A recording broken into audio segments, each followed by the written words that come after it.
বিভিন্ন হিন্দু সামাজিক সংস্থার পক্ষ থেকে গো সম্মান অভিযান উপলক্ষে একটি স্মারকলিপি প্রদান কর্মসূচি করা হলো কোচবিহার সদর মহকুমা শাসক দপ্তরে। স্মারকলিপি প্রদান করার আগে একটি র্যালি বের করা হয় মহেশ্বরী মন্দির সংলগ্ন এলাকা থেকে। মূলত গো হত্যা বন্ধ করতে, সেই সঙ্গে গরুকে রাষ্ট্রীয় পশু হিসেবে স্বীকৃতি দিতে হবে, এমনটা এই কর্মসূচির মূল লক্ষ্য বলে জানান তারা। এই সমস্ত বিষয়কে সামনে রেখে রাষ্ট্রপতি, প্রধানমন্ত্রী, গভর্নর এবং সিএম এর কাছে এই ডেপুটেশন প্রদান করা হয় সদর মহকুমা শাসকের মাধ্যমে। আজকের এই র্যালিতে পা মিলিয়েছে সং সমাজের মানুষেরা।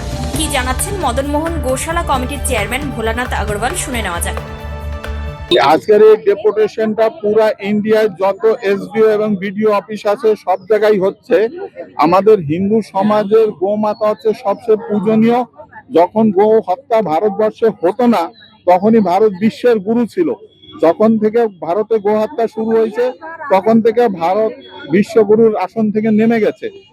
ভারতকে বিশ্বগুরুর স্থানে প্রতিষ্ঠিত করতে হলে সবচেয়ে আগে গো হত্যা বন্ধ করতে লাগবে।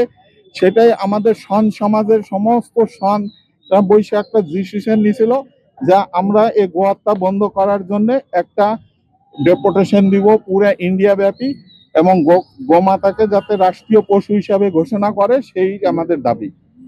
রাষ্ট্রপতি, প্রধানমন্ত্রী, গভর্নর আর সিএম চারজনের কাছে আমাদের ডিসিশন এসডিওর থ্রু দিয়ে যাবে।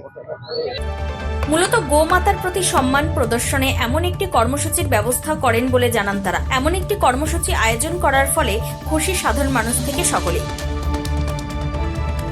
কোচবিহার থেকে প্রিয়া সাহার রিপোর্ট, টাইমস 14 বাংলা।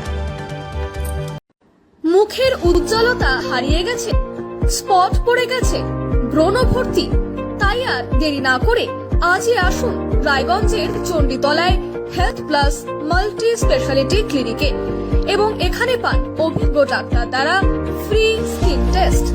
আরো বিস্তারিত জানতে যোগাযোগ করুন 9674895169 এই নম্বরে।